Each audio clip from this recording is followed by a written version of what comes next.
Assalamualaikum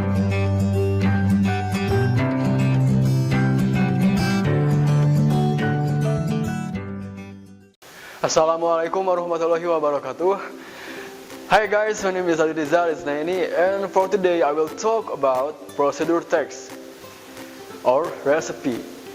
And this is chapter 6 from 12th grade. Okay, so what is procedure text? Apa itu procedure text? Procedure text is a text that tells how to make or do something. Jadi, procedure text itu adalah sebuah teks yang mengungkapkan bagaimana cara melakukan sesuatu atau prosedur melakukan sesuatu. Nah, in this case kita akan belajar tentang recipe atau resep. Nah, so what is recipe? Recipe is a text that tells how to make a food or beverage. Jadi recipe itu adalah resep atau teks yang mengungkapkan bagaimana cara membuat suatu makanan atau suatu minuman. And the structure, there are three structure. The first is aim. Yang pertama adalah aim atau tujuan. Yang kedua adalah ingredient atau bahan-bahan. And the third is step atau langkah-langkah. And the language features atau ciri khas kebahasaan dari prosedur teks dalam hal ini ada tiga. Yang pertama imperatif atau kalimat perintah. Yang kedua simple present tense atau di simple present kalimatnya. Yang ketiga adalah conjunction atau kata penghubung. In this case, I will have an example of how to make one pot pasta bolognese. Jadi, di sini saya akan memberikan contoh resep bagaimana membuat sebuah pasta bolognese yang di sebuah pot atau panci, yang ukuran panci. Here I take it from my Instagram account from recipe tin.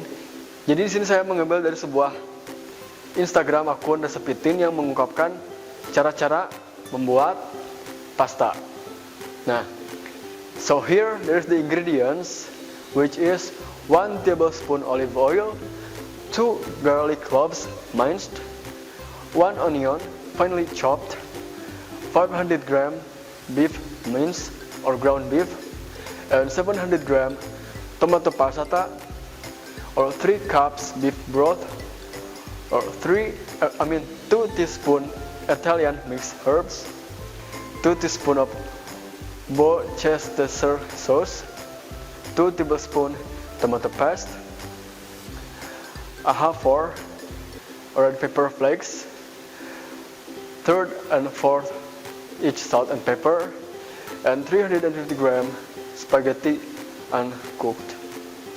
Okay, and the procedure is the first, heat oil over high heat in a large heavy base pot and cook garlic and onion for 2 minutes and beef cook 2 minutes until it changes from red to brown.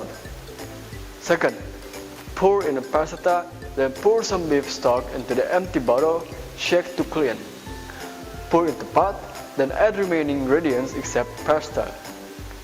3. Stir well, then bring to boil. Fan pasta out of pot, leave 30 seconds, then push it under. Cook 12 minutes, stirring every minute or so at the beginning, then toast more frequently towards the end. Turn heat down to the medium around the 8-minute mark. 4. Take it off the stove when pasta is a touch harder than you like, then toss off the stove for 30 seconds or so until the pasta finishes cooking and sauce has thickened to rich, thick sauce that coats the pasta, and serve immediately with parmesan. Oke, jadi kita bisa analisis dari teks tersebut ada 3 struktur. Yang pertama adalah aim atau tujuan. Di sini tujuannya yang jelas adalah how to make one pot pasta bolognese. Yang kedua ada ingredient atau bahan-bahan. Di situ bisa dilihat di lingkaran yang diberi tanda kuning adalah bahan-bahannya untuk membuat pasta bolognese. Itu ada apa saja? Ada olive oil atau minyak zaitun, ada garlic, clove atau bawang putih yang minced atau dipotong-potong, ada 1 onion atau bawang merah, ada beef yaitu daging sapi, ada tomato passata atau passata tomat yaitu suatu semacam saus tomat lah. Dan ada beef broth atau air dari daging, Ada juga Italian mixed herb atau herbal atau jamu-jamu Italia. Lalu ada Worcestershire sauce atau saus yang mirip dengan, kalau di kita tuh mirip dengan kecap, tapi di sini bedanya ditambah dengan ada bawang merah, bawang putih, dan ada juga bahan-bahan lainnya.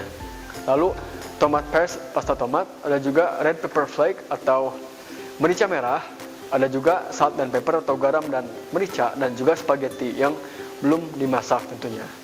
Nah, itu adalah ingredient atau bahan-bahan. Yang ketiga ada step yang dikotaki oleh kotak-kotak biru, yaitu langkah-langkah. Di situ ada 4 langkah, tapi sebenarnya ada masih banyak langkahnya yang dijelaskan per step. Ada heat oil seperti memanaskan minyak, ada juga menambahkan beef, lalu ada menuangkan passata, ada juga menuangkan bahan-bahan lainnya dan lain sebagainya. Oke, selanjutnya ada language feature atau fitur kebahasaan. Nah, dalam hal ini ada 3 yang di-highlight, yaitu ada imperatif atau kalimat perintah. Yang kedua ada sifat present tense atau present tense. Yang ketiga ada conjunction atau kata penghubung. Nah, di sini contoh untuk imperatif ada di yang pertama, heat oil over high heat. Nah, panaskan atau add beef, tambahkan, atau pour in passata, tuangkan. Jadi suruhan-suruhan seperti tambahkan, tuangkan, atau panaskan. Nah, itu adalah kalimat imperatif. Nah, yang kedua adalah simple present tense. Yang sudah jelas seperti tadi ya, ada heat, ada add, ada pour, yang merupakan kata-kata dari simple present tense. Yang ketiga ada conjunction atau kata penghubung. Seperti di situ ada then, pour in passata, then pour some beef. Tuangkan passata, lalu tuangkan beberapa daging. Lalu ada juga then, ada juga selain then banyak lah, seperti first, second, consequently, lastly, finishly, atau dan lain sebagainya. Yang jelas merupakan kata penghubung dari suatu step ke step yang lain. Alright, so I think this is the procedure text about recipe. I'm glad that I can share this to you guys. So thank you very much for watching my video. I hope this video can be beneficial and get some value for all of you who watch this video. So last word, thank you very much. Assalamualaikum warahmatullahi wabarakatuh. Kunjungi sosial media lainnya seperti website kami di pkbmalfattah.com, Facebook PKBM Al-FATTAH Manonjaya, Instagram PKBM Al-FATTAH _official. Dan terima kasih telah klik video ini. Jangan lupa like, comment, share, and subscribe untuk menunjukkan dukungan kamu terhadap channel ini. Enjoy the video, PKBM Al-FATTAH.